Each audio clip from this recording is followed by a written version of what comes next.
한 주간 동안 평안하셨습니까? 네. 오늘 예배당이 가득해가지고요. 한 20만 명 모인 것 같습니다. 오늘. 네, 오늘 저희 본문이 짧다고 강 집사님께서 말씀하셨는데 제가 다음 주에는 또 한번 기록을 깨도록 하겠습니다. 그 뒤에 3절, 다음 주에는 4절 갖고 설교를 하도록 하겠습니다. 오늘 말씀은 그리스도인 바나바라는 얘기를 했습니다.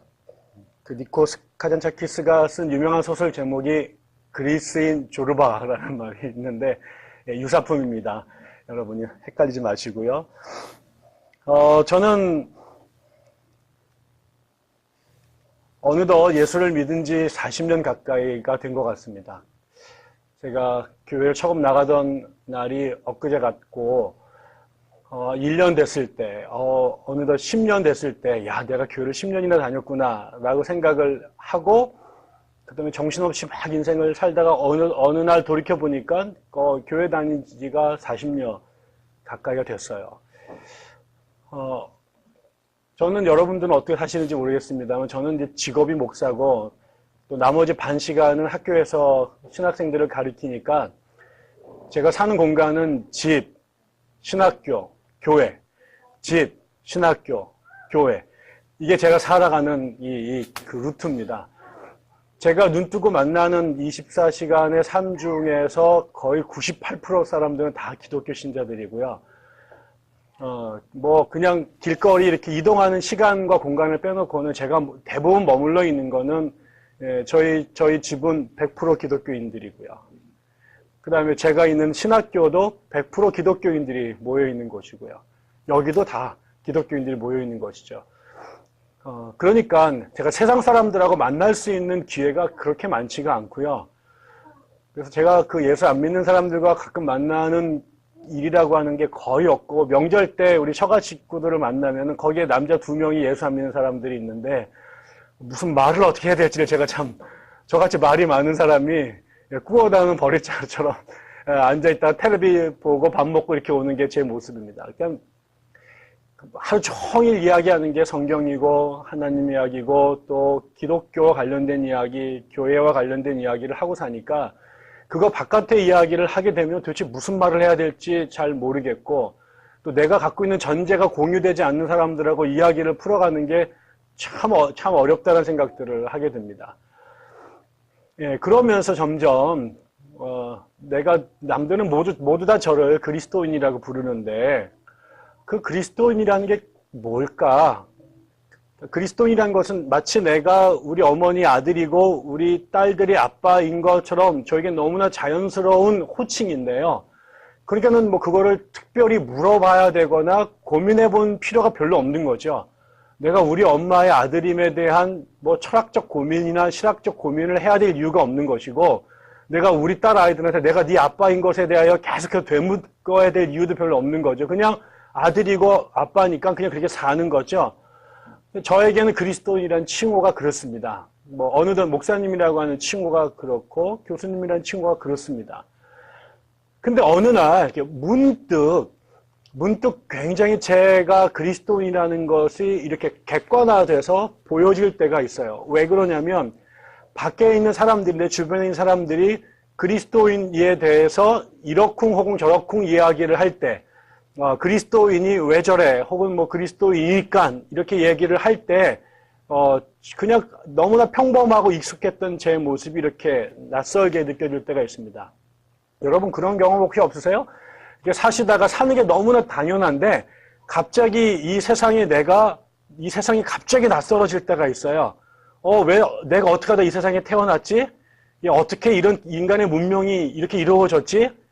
야, 이게 왜 우주 속에 한편 이 지구에 내가 태어났을까? 그 지구가 어떻게 이렇게 복잡한 삶을 살고 살까? 한 번도 질문하지 않았던 게 갑자기 이렇게 확 객관화돼서 내가 텔레비를 시청하듯이 내 삶을 이렇게 보게 되면서 굉장히 낯설게 느껴질 때가 있잖아요.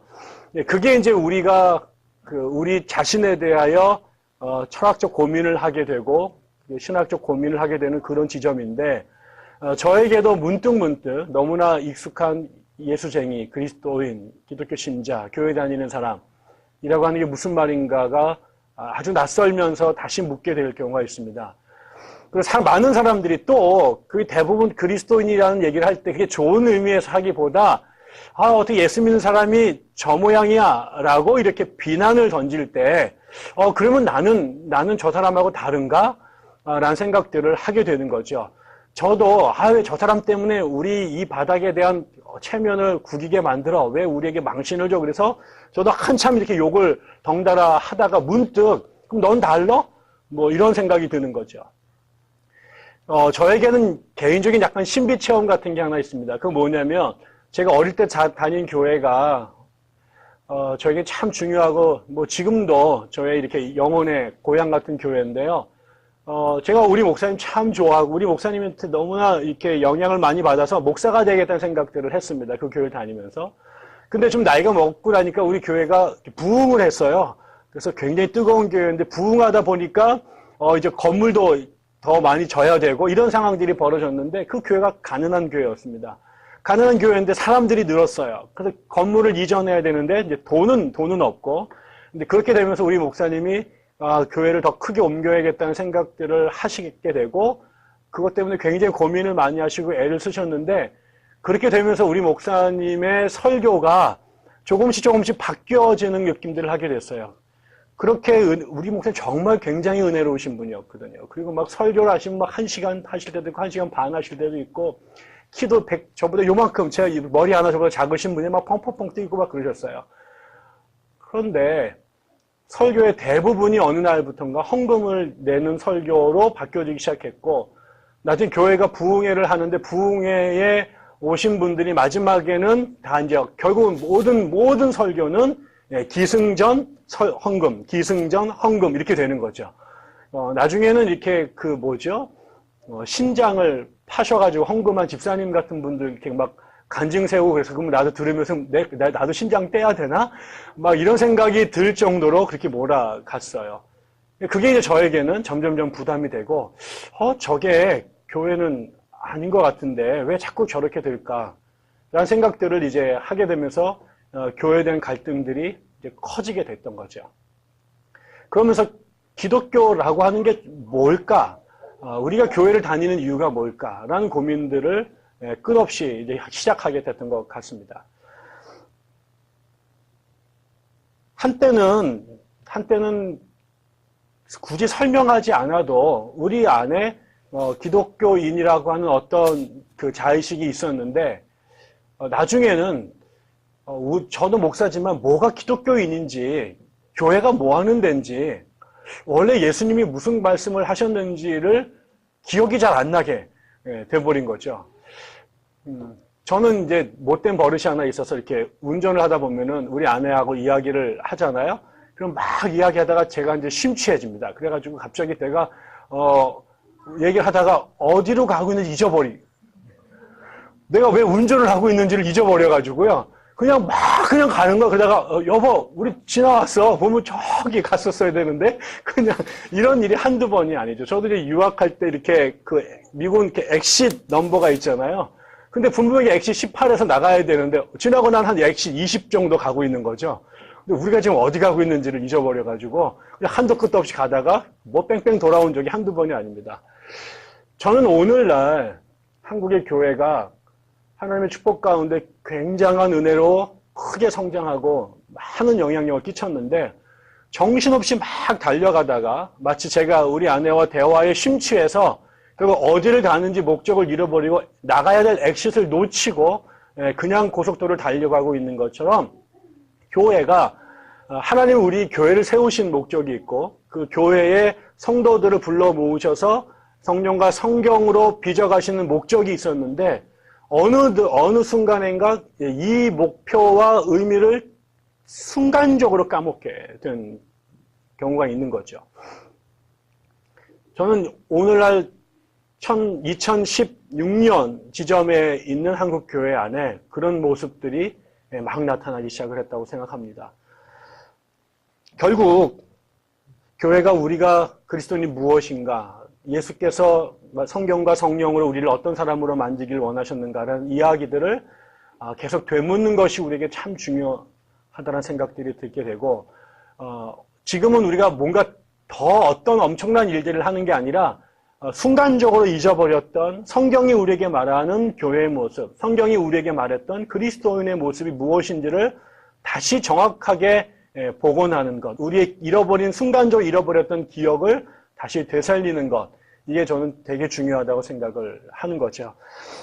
그렇다면 성경이 말하는 그리스도인이라는 게 어떤 모습일까? 수많은 사람들이 성경의 이 엄청난 책 안에 있는데요. 우리가 그 사도행전을 쭉 읽어가면서 제가 그 어젯밤에 특별히 저에게 감동이 됐던 것은 이 바나바라고 하는 사람이 우리에게 우리가 초대교로 돌아가자라고 말할 때 어쩌면 그 초대교회가 기독교의 원형을 가장 그래도 아직 흐트러지지 않고 보존하고 있었을 그 시대라면 성경이 그 수많은 그리스도인들 가운데 바나바의 기록을 지금 11장에서 짧지만 아주 중요하게 기술하고 있는데 저는 그 바나바라고 하는 그 초대교회의 사도 안에서 예수님께서 그렇게 꿈꾸셨던, 예수님께서 소망하셨던, 하나님께서 천지를 지으시고 교회를 만드셨을 때 내 공동체가 이런 사람들로 좀 채워줬으면 좋겠다라고 생각하셨던 그 중에 한 명이 아닐까라는 생각을 했습니다. 저는 오늘 여러분이 한번 바나바와 여러분들 한번 서로 비교해 봤으면 좋겠습니다. 내가 바나바를 표준으로 도왔을 때 내가 얼마나 바나바에 비슷하게 닮아가고 있을까? 아니면 내가 바나바랑 얼마나 상관없는 그리스도인일까? 그걸 통해서 내가 얼마나 길을 정확하게 성경이 원하시는 그 모습으로 살아가고 있는지를 평가할 수 있지 않을까 이런 생각을 해봤습니다. 저도 살면서 제일 싫었던 게 누가 누구랑 비교하는 겁니다. 저도 자랄 때 누구랑 비교당하는 게 제일 싫었고 저도 가급적이면 우리 아이들도 누구랑 비교 안 하려고 그래요. 그렇지만 가끔은 우리가 아까처럼 객관적으로 나를 그 지표에 두고 있을 때는 이런 도움도 필요하지 않을까 싶습니다. 우리가 안디옥 교회 얘기를 잠깐 해볼까요? 우리 여러분이 이미 잘 아실 거라고 생각합니다. 안디옥 교회는 안디옥은 예루살렘에서 북쪽으로 쭉 올라가게 되면 시리아가 나오고요. 그 시리아에서 조금 더 터키 쪽으로 올라가면 안디옥이라는 동네가 나옵니다. 제가 지도를 갖고 온다고 어제 분명히 결심을 했는데 또 잊어먹었습니다. 근데 그 안디옥은 특별히 교회사에서 중요한 게 우리가 그리스도인, 크리스찬이라고 부르는 이 용어가 탄생된 그 기원지가 안디옥 교회입니다. 안디옥 교회는 성경에서 우리 계속해서 사도행전을 살펴봤습니다만 예수님의 제자들은 예루살렘 중심으로 유대 지역에 있었는데 거기에 스데반 때 박해가 터졌고 박해 때문에 어쩔 수 없이 아무도 나가고 싶지 않았지만 박해 때문에 어쩔 수 없이 그 동네에서 도망가서 사방으로 흩어졌습니다. 그 흩어진 사람들이 여러 곳에 가서 교회를 세웠는데요. 그 유대에 있었던 사람들이 유대인이었고 그 유대인들이 비록 유대 밖으로 흩어져 갔지만 그들이 교회를 세울 때는 누구한테 교회를 세웠냐면 같은 유대인들한테 세웠습니다. 우리가 미국으로 이민 가고 영국으로 이민 가면 거기에 목사님들이 가셔가지고 교회를 개척할 때 그들이 영국 사람한테나 미국 사람한테 교회로 가지 않습니다. 말도 잘 통하지 않고 그 대신 어떻게 합니까? 거기에 한인 사회에 들어가서 한인들을 데리고 교회를 세우죠. 그래서 모든 선교지에는 제일 처음에는 같은 동족에게 복음을 전하고요. 그 다음에 그게 2세, 3세가 되면 이제 그 문화에 더 익숙해서 그 지역 언어를 완전히 마스터한 2대, 3대 자식들에 가면 그들이 이제 피부색은 달라도 그 원주민 교회를 세우게 되는데 1차적으로 교회도 예루살렘 바깥으로 도주했던 사람들은 같은 유대인들에게 복음을 전했고 유대인들로 구성된 교회를 세웠습니다. 그런데 그 중에 일부 사람들이 안디옥에 가서 여기에 보면 이방인들 혹은 헬라인들, 그리스 사람들을 데리고 전도를 해서 교회를 세운 겁니다. 그러니까 이때는 이미 그 예루살렘 바깥 여러 지역의 교회들이 세워졌고 그 당시에 교회의 절대 다수는 유대인들로 구성된 교회입니다.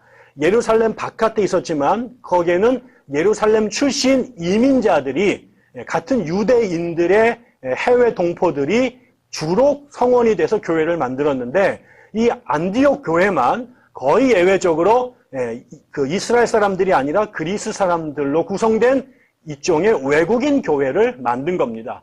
그 소식이 예루살렘에 전해지자 예루살렘에 있었던 교회의 지도자들이 이 안디옥 교회의 목회자를 파송합니다. 그 파송한 목사가 바나바였습니다.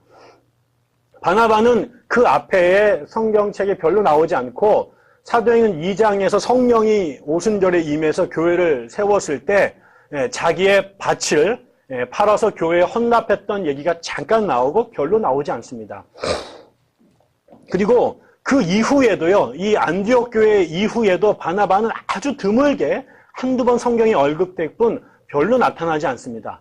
그런데 이제 오늘 이 안디옥 교회가 세워지는 요 역사적인 자리에 처음으로 밖에 사람들이 유대교와 구별된, 유대인들로 구성된 유대교와 구별된 새로운 종교로서 그리스도를 따르는 사람이라고 하는 그 공동체를 만들어낸 사람이 이 바나바 목사인데, 이 바나바가 성경에서 이 사람을 몇 가지로 설명하는 구절이 짧게 나옵니다.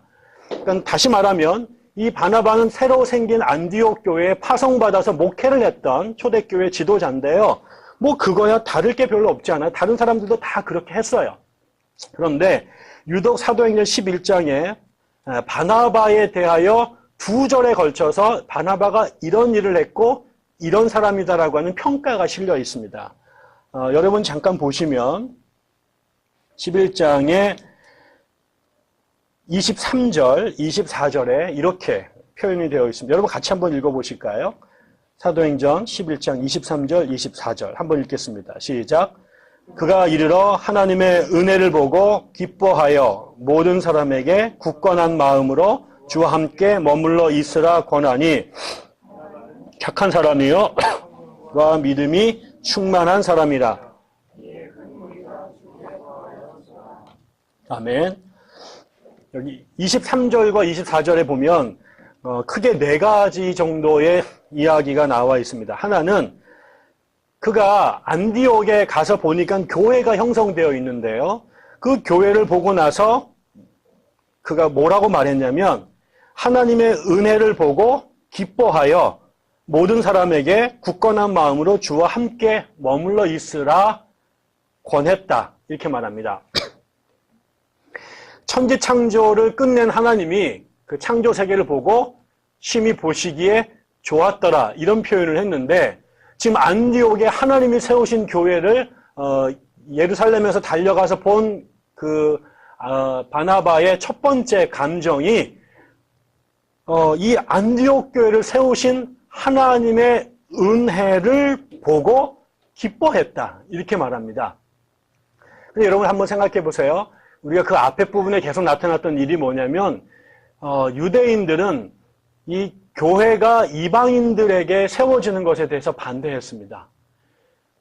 그래서 아까 이 사람을 제외한 대부분의 사람들은 유대인들에게 복음을 전했습니다. 그런데 그 하나님께서 이 과정에 계속 개입하셔서 복음이 유대인들에게 한정되지 않고 이방인들에게 흘러넘치도록 계속해서 강하게 역사해 오셨잖아요. 그게 우리가 끊임없이 지금까지 보았던 기록입니다. 사도행전 2장부터 10장까지 이야기의 90%는 복음이 유대인들에게만 한정된 게 아니라 이방인에게, 그 다음에 예루살렘에만 머무는 게 아니라 사마리아와 온 유대와 땅끝까지 이르러야 된다라고 하는 주님의 예언의 말씀을 하나님이 이루어 가신 거예요. 근데 그 예언의 말씀을 들었지만 정작 낯선 이방인들에게 말도 통하지 않고 할례도 받지 않고 먹는 것도 우리랑 다른 사람들과 교회를 세우는 것이 그 제자들과 사도들에게는 너무 부담스럽고 어색하고 힘들었어요. 그거를 계속해서 거부하니까 하나님께서 베드로에게 환상으로 나타나서 이 보자기에 싼 것들을 보이면서 먹으라고 얘기를 하셨고, 그래서 그게 고넬료에게 복음이 전파되고 이런 일들이 계속 벌어진 거죠. 그 일들을 경험해서 하나님께 분명히 사명을 들었지만 그 일을 경험하는 사람들은 막상 그 현장에 가면 전부 다 부담감을 갖고 웬만하면 하고 싶어 하지 않았습니다. 마치 다시스로 가라고 했던 그 요나가 하나님의 뜻에 분명히 들었지만 그 이방인들에게, 그 니느웨에게 가서 복음을 전하는 게 너무 싫으니까 그 거부하다가 고래 뱃속으로 들어갈 정도로 똑같은 마음이 이 사람들에게 있었던 거죠. 요나가 이 아시리아의 성이었던 니느웨 사람들에게 복음을 전하는 게 싫었던 것처럼 지금 이 예수님의 제자들도 이방인들에게 복음을 전하는 게 싫었던 겁니다. 우리끼리 같은 피, 같은 종교를 갖고 있는 사람들끼리 오붓하게 지내면 좋은데 저 더러운 이방인들에게 이 복음을 전해주는 게 너무 힘들고 어렵고 역겹기도 했어요. 그래서 다 싫어했습니다. 그리고 어쩔 수 없이 하나님께서 막 드라이브를 거시니까 어쩔 수 없이 가서 순종한 경우들이 대부분이에요. 그런데 이 안디옥에 간 바나바는 달랐어요. 자기가 파송을 받고 갔는데 그 안디옥 사람들이, 그 헬라말을 쓰는 사람들이, 이 아람어 방언이 아니라 그 헬라어를 쓰는 사람들이 온통 모여서 예배를 드리는데 그 광경을 딱 보자 그의 마음에 이게 더러운 것들이 왜 얘네들 구원을 받았지? 왜 얘네들까지 이러고 있지? 라고 하는 거부감이 아니라 이 일이 하나님께서 하시는 일이라고 하는 게 그의 눈에 바로 보였습니다. 전의 사람들은 민족주의적인 혹은 전의 자기 종교적 관습이나 편견 때문에 쉽게 받아들이지 못했는데 바나바에게는 이 일이 사람이 한 일이나 어떤 조직이 한 일이 아니라 이 교회는 하나님이 세우셨다라고 하는 그 사실을 그가 마치 그야말로 직관과 통찰로 대번에 알아보게 된 거죠. 저는 이 부분이 참 놀랐습니다. 그리고 그 하나님이 하시는 일을 아까처럼 예전에 그 요나는 불쾌했어요. 하나님이 왜 쟤들에게, 저 사람들에게 복음을 줍니까라고 싫어했는데, 못마땅했는데, 예수님께서 십자가에 달려 죽겠다고 예언하자 베드로가 뜯어 말렸잖아요. 주님이 하시는 일인데 자기가 생각했던 거랑 다르니까 불쾌하게 생각하고 뜯어 말리려고 했는데, 이 안디옥 교회가 하나님의 역사에서 하나님의 은혜로 세워진 교회라고 하는 것을 발견했던 이 바나바의 마음에 첫 번째 들었던 마음은 불쾌감이나 어색함이 아니라 기쁨이었어요. 여러분, 성령이 충만하다라는 얘기를 우리가 많이 합니다. 성령 충만한 사람들 이야기를 많이 합니다. 성령 충만하자고 얘기를 무지무지 교회에서 강조하죠. 성령 충만하다는 말이 뭘까요? 어떤 사람들은 성령 충만함이 방언을 말하고 예언을 하고 그다음에 이 장풍을 날리고 공중부양을 하고 이런 것들이 나타나면 성령 충만한 것처럼 생각하고 목소리가 걸걸하고 영적으로 막 센 것 같은 게 성령으로 충만한 것 같은 인상들을 우리가 많이 갖고 있지요. 그런데 성경에서 바나바를 성령이 충만한 사람이라고 얘기를 소개하고 있는데요. 그 성령이 충만했던 바나바에게 나타났던 현상은 방언을 하거나 아니면 예언을 하거나 신유의 집회를 행하지 않았어요. 성령이 충만했다는 얘기는요, 하나님의 영향을 받는다라는 거예요. 하나님의 통제하에 있다라는 거예요. 하나님과 우리가 교제하는데 대부분은 우리가 하나님보다 더 강합니다. 하나님이 나를 다스린다고 말을 하지만 실제로 내 자아가 내 삶의 내가 주인이고 내가 결정하고 내가 생각하고 내 승질과 정욕대로 끌고 가죠. 근데 성령이 충만한다는 얘기는 내가 하나님의 영향을 점점 깊이 받게 되고요. 하나님을 의식하는 삶, 하나님에게 순종하려고 하는 삶, 하나님을 기쁘게 해드리려고 하는 의지가 내 안에 점점 강해져요. 저는 이 성령 충만하다는 말을 우리식으로 표현하면 하나님 앞에 철든 신자가 된다라고 생각하는 거예요. 어릴 때는요, 부모님 말을 안 들어요.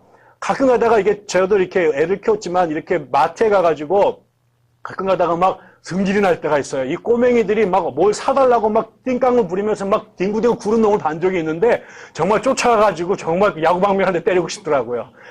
엄마가 아무리 얘기해도 안 알아듣고 지금 상황이 어떤 상황인지 모르고 그냥 저거 장난감 사달라고 막 온갖 띵깡을 부리고 뒹굴뒹굴 구르는 거예요. 그런데 그 아이가 그 띵깡을 부리는데 우리가 야구방망이를 패지 않는 이유는 저 녀석이 그럴 수밖에 없는 일이라고 인정하기 때문에 그래요. 그런데 40살이 돼가지고 엄마한테 장난감 안 사준다고 마트 뒹구르면요, 병원에다가 갖다 줘야 됩니다. 그 사람은. 10살 이전에는 그런 일들이 너무나 자연스럽지만 10살이 넘어가고 20살 넘어가면 누구도 정신적으로 문제가 생기지 않는 이상 아무도 그렇지 않죠. 어릴 때는 엄마가 나를 서포트해야 된다고, 나를 케어해야 된다고 생각을 하게 되지만 시간이 지나고 철이 들면 내가 엄마한테 뭘 받아내려고 하는 게 아니라 어떻게 하면 부모님을 기쁘게 해드릴까라는 고민을 하게 되죠. 초등학교 다니면 맨날 뭐 사달라고 용돈 달라고 떼쓰지만 시간이 지나가면 내가 부모님께 용돈을 드리고 싶은 것이 더 강해지는 게 신자들이잖아요. 우리가 하나님께 영향을 받는다, 성령이 충만하다는 얘기는 그렇게 바뀌는 겁니다. 하나님한테 뭘 뜯어내려고, 받아내려고 그렇게 신자를 하던 사람들이 하나님이 뭘 원하실까라는 생각들을 하게 되고 그 하나님을 기쁘게 해드리려고 하는 삶을 살게 되는 거죠. 그러다 보면 어떻게 돼요? 나중에는 부모님의 사고방식으로 사고하게 되죠. 부모님의 마음을 헤아리려고 생각하게 되니까 결국 부모님의 눈으로 세상을 보고 부모님의 마음으로 세상을 헤아리려고 하고 부모님의 사고방식대로 생각하려고 하게 되는 거죠. 성령이 충만했던 바나바가 결국 하나님의 영향력을, 하나님을 의식하는, 하나님에게 자신을 맞추려고 하는 노력이 그 은혜가 그에게 점점 강해지자 나중에는 세상 사람들 눈에는 보이지 않았던 안디옥 교회의 현상이 사람의 작품이 아니라 하나님의 은혜라고 하는 게 대본에 보여요. 그리고 그 하나님께 행하신 일 때문에 기뻐해요. 내가 기뻐하는 게 아니라 이 일을 하나님이 기뻐하시니까 천지를 지으시고 심히 기뻐하셨던 하나님께서 하나님을 알지 못했던 이방의 땅에 당신의 교회가 세워져서 당신을 몰랐던 이방인들이 당신께 예비하는 광경을 보고 제일 기뻐할 사람이 누굴까? 잃어버린 한 영혼이 돌아왔을 때 하늘의 천군 천사들이 기뻐 노래한다고 했던 그 마음을 바나바가 알게 되니까 지금 여기에는 유대인들은 아주 껄끄럽고 기분 나쁘겠지만 당신이 지으셨던 세상의 사람들 가운데 수천 년 동안 하나님께 예배하지 않고 우상에게 절하던 저 사람들이 드디어 하나님을 알아서 잃어버린 탕자가 돌아오듯이 잃어버렸던 드라크마를 찾듯이 잃어버린 어린 양을 찾듯이 그들이 하나님께 돌아왔을 때 그것에 대하여 하나님이 얼마나 기뻐하실 것인가라고 하는 것을 아들이 알게 된 거죠. 탕자가 돌아왔을 때 옆에 있던 큰아들이 아버지가 그를 맞이하는 것 때문에 배가 아프고 승질이 나가지고 왜 차별되어 왔냐고 띵깡 부리던 것들이 그 예전에 대부분의 유대인들의 모습이었다면 이제 그 돌아온 아들로 인하여 기뻐하는 아버지를 보고 함께 기뻐할 수 있는 성숙한 아들이 바로 바나바였다고 보여지는 거죠. 결국 성령이 충만하다는 말이 뭘까요? 그거는 우리를 통해 무슨 영적인 기이한 현상이 벌어지는 것만이 아니라 결국 하나님의 눈으로 세상을 보고 하나님의 마음으로 세상을 함께 보는 것이죠. 우리가 부르는 찬양 가운데 아버지의 마음, 그 아버지의 마음으로 복음을 전하는 그 노래들이 있잖아요. 결국 우리 삶 안에 성령으로 충만한 그리스도인은 다름이 아니라 아버지의 마음을 이해하는 사람들이다. 아버지에게 영향이 깊이 받아서 아버지와 친해지니까 하나님의 눈으로 세상을 보고 하나님의 감정으로 세상에게 반응하는 사람. 그래서 하나님이 하시는 일을 발견하게 되고 하나님이 기뻐하시는 곳에서 함께 기뻐하고 하나님이 우실 때 같이 울을 수 있는 사람이 성령이 충만한 사람, 하나님의 사람, 하나님의 영향받은 사람인 거죠. 저는 오늘날 우리가 하나님에게 능력을 받아서 뭔가 행하려고 하는 그런 의미에서 성령을 말하는 사람들은 많지만 아버지의 마음으로 세상을 보고 아버지의 마음으로 함께 울고 웃으려고 하는 사람들은 그렇게 많지 않았다. 만약에 정말 한국교회에 성령 운동하시는 분들이 하나님의 마음으로 한국교회를 바라보고 세상을 바라본다면 그 성령 운동이 저렇게 손가락질을 받는 일타향이가 되지는 않았을 것이다라는 생각이 듭니다. 저는 여러분에게 도전합니다. 우리 백향나무 교인들이 성령의 사람들이 됐으면 좋겠습니다. 하나님께 영향받는 사람들이 됐으면 좋겠습니다. 그래서 하나님의 마음으로 세상을 바라보고 하나님의 눈으로 그 죽음 같은 암흑 속에서 생명과 빛을 발견하고 하나님이 그것 때문에 기뻐할 때 함께 기뻐할 수 있는 하나님의 심장을 가진 사람들이 우리 교회에 성령의 사람들로 그렇게 풍성해지기를 주의 이름으로 축원합니다. 두 번째는요. 여기 보면 바울이 그 안디옥 교인들을 보고 뭐라고 말하냐면요. 모든 사람에게 굳건한 마음으로 주와 함께 머물러 있으라 라고 권했다라고 말합니다. 주와 함께 머물러 있으라 라고 하는 것은 이 성경에 보니까 하나님 그 바나바가 그들을 권면해서 주님께 진실한 상태로 남아 있어라. 또 다른 데 보면은 remain true라고 말하고 어디 remain faithful이라고 말해요. 하나님에게 예수 그리스도에게 신실하게 남아 있어라. 예수님에게 충성하라. 다시 말하면 예수님에게 집중하라. 우리식으로 말하면 예수를 붙들어라 라고 말하는 거죠. 근데 지금 이 안디옥 교회 상황을 가만히 보세요. 이 사람들이 누구예요? 유대인들이 아니라요, 이방인들이에요. 그리스 말을 쓰는 사람들이고요, 할례 받지 않은 사람들이에요. 이 사람들이 기독교인이 됐어요. 지금이야 한국의 기독교가 대세니까 교회 다니는 게 별로 이상하지 않지만 2000년 전에 안디옥을 한번 생각해 보십시다. 그때 로마 제국에는 아주 유명한 종교들이 많았습니다. 전통적으로 그 로마 사람들, 그리스 사람들이 믿던 종교가 있었고요. 또 페르시아에서 건너온 미트라라고 하는 유명한 종교도 있었고요. 여러 가지 종교들이 국가의 공의를 받아서 이렇게 합법적으로 믿는 종교들이 여러 개가 있었고 그게 아주 치열하게 경쟁하고 있었습니다. 그런데 기독교는 뭐냐면요. 이거는 우리식으로 말하면 그야말로 듣보잡이에요.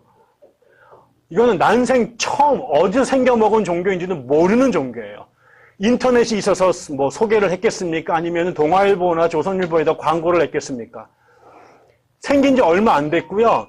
그 종교를 창시한 예수는 국가에 의해서 불법적인 반역자를 몰려서 처형당한 사람이에요. 전과자가, 범죄자가 만든 종교입니다. 그리고 이게 뭐 교회가 있는 것도 아니고요. 뭐 우리처럼 한독선연에 가입된 것도 아니에요. 그러니까 우리가 지금 우리 동네에 있는 큰 뭐 사랑의 교회, 소망교회를 가는 이런 게 아니라 우리식으로 말하면 2단 중에 2단인 신천지를 가거나 여호와 안상홍파의 교회를 가는 건 못지않은 만큼 위험한 거예요. 외국에서 온 종교죠. 낯선 종교죠. 이방 종교죠. 불법 종교예요. 그런데 어떻게 하다가 이 사람들이 낚였어요. 그래가지고 그 교회에 가게 된 거예요.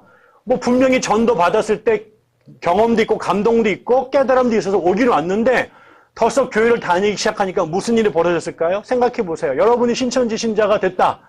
무슨 일이 벌어졌을까요? 주변 사람들, 자기 동료들은 왜 그 정신 나간 종교에, 그 말도 안 종교에 들어갔느냐라고 다 조롱했을 거예요. 그래가지고 사방에서 교회 다닌다는 얘기를 말을 못해요. 밖에 나가가지고 내가 예수교의 신자가 됐다는 말을 자랑스럽게 떠들 수 없는 종교예요. 그런데 또 막상 들어왔더니요. 무슨 일이 벌어져요? 여기에 터줏대감들이 유대인들인데요. 유대인들이 또 얘네들을 보고 히브리어를 모른다고. 그 다음에 할례를 받지 못했다고. 그리고 유대인들 율법을 지키지 않는다고 또 막 뭐라고 그래요. 그리고 이거는 원래 유대인들만 믿는 종교인데 저것들이 어떻게 하다 들어왔을까 이러면서 다 의혹의 눈으로 쳐다보는 거죠. 저것이 정말 우리 편인지 아니면은 해코지를 하려고 들어온 이 추수꾼들인지 이거에 대한 의혹이 있는 거예요. 환영할 줄 아는데 겉으로는 환영하지만 속으로 의혹의 눈으로 보고 있는 거죠. 그러니까 이 사람들은 밖에서 욕먹고 들어왔는데 또 안에 들어왔더니 그렇게 뭐 크게 환영받지도 않는. 그러니까 이 상태에서 안디옥 신자들이 계속 믿어야 될지 아니면 돌아가야 될지 라고 하는 갈등들이 있지 않겠어요? 네, 우리 백향나무 교회에 개척한 사람들이 그렇지 않겠어요? 큰 뜻을 품고 교회를 이렇게 들어왔잖아요. 멀쩡히 다니던 교회들을 버리고 이 작은 개척교회에 왔어요. 큰 뜻을 품고 왔는데 이거 하다가 망하면 어떡하지? 다 빠져나가면 어떡하지? 이런 생각, 이게 그거 잘 안 되면 어떡하지? 이렇게 되면 괜히 멀쩡한 교회 버리고 왔는데 나갈 때는 저 사람들 뭐 잘난 게 있다고 또 그냥 다니지 뭘 또 나가서 교회를 개척한다고 또 유별을 떠나라고 말을 하고 그래서 호기차게 나왔는데 이게 잘 되면 괜찮은데 이게 불안하거든요. 이렇게 되면은 이거는 나는 어떻게 돼? 그러니까 굉장한 결심을 하고 왔지만 이 한 걸음 한 걸음 마치 살얼음판을 걷는 것처럼 불안하잖아요. 제가 대전에 있는 학교를 그만두고 느헤미야를 올 때도 똑같았어요. 어느 날 막 제가 갑자기 확 뭐가 들어와서 그래 다 때려치고 느헤미야 가야지 하고 결단을 했는데요. 어느 날 정말 결혼하기 전날 신부의 마음처럼 다 결정하고 서울로 오기로 했는데 어느 날 갑자기 내 마음 안에 훅 들어와서 야 이러다가 내가 이러고 이 느헤미야 교수 6명이 대판 싸우고 나 안 해 하고 흩어져 버리면 난 뭐지? 자기들은 다 돌아갈 학교들 다 뛰고 있는데 나는 학교 다 버리고 돌아왔는데 흩어져 버리면 나는 뭐야? 나만 낙동강 오리알이네? 뭐 이 생각이 갑자기 들면서 가야 되는 거야? 이 생각이 제 안에 갑자기 생각이 들더라고요. 내가 잘한 선택인가? 잘못한 선택인가? 내 안에 순간적으로 굉장히 두려웠습니다. 이 사람들도 마찬가지인 거죠. 내가 그냥 멀쩡히 다니던 합법적인 교회 다니면 되는데 이 남들을 인정해주지 않는 종교에 내가 어떻게 하다가 귀의하게 됐어요. 근데 가려고 해보니까 상황이 녹록치가 않아요. 불안해요. 이 상황에 처음 초대교회 목사로 바나바가 왔습니다. 여러분, 이런 상황에 여러분이 있다고 생각해 보세요. 상황이 좋지가 않아요. 상황이 힘들면 그 상황 안에서 이 상황을 끌고 가야 돼. 이 폭풍우 속에서 배를 끌고 가야 되는 사공이 됐는데 어느 순간인가 이 폭풍우가 더 거세다고 느껴지게 되면 사공이 노를 저을 힘을 잃어버리고요. 어디로 가야 될지를 목적을 잃어버릴 때가 있어요. 저도 목회를 하다가 그런 생각들이 들 때가 있습니다.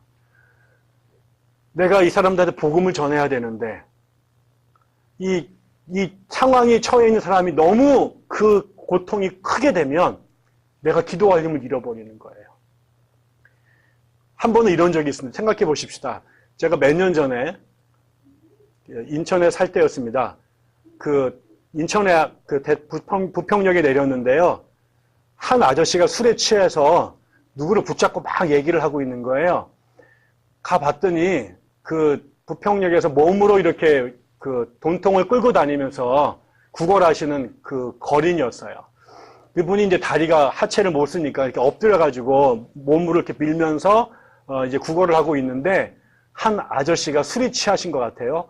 그 구걸하는 사람 앞에 가가지고 손을 붙잡고 형제요, 낭망하지 마시오. 일어설 수 있습니다.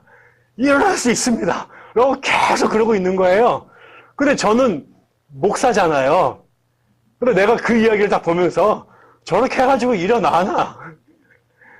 괜히 쓸데없이 술 먹고 집에 가지 왜 불쌍한 사람 붙잡고 일어난다고 왜 말도 안 되는 소리를 하고 있나? 라는 마음이 내 안에 들어있죠. 제가 기도를 하고 복음을 전하더라도 상대가 이 기도로 좀 나을 만한 병이면 내가 강하게 기도하지만 내 영역으로는 도무지 못 고칠 것 같은 기도면 기도를 그렇게 안 하죠. 내가 복음을 전해서 넘어올 만하면 강하게 복음을 전하지만 그 사람이 내가 넘을 수 없는 산같이 되면은 말을 돌려버리게 됩니다. 내가 끌고 가야 될 뒤에 배가 있는데 내가 상황이 압도가 되면 내가 이 일을 하는 것에 대한 자신감을 잃어버리게 되면 내가 해야 될 그 일을 못할 때가 있고 내가 상황에 휩쓸려 들어가 버립니다.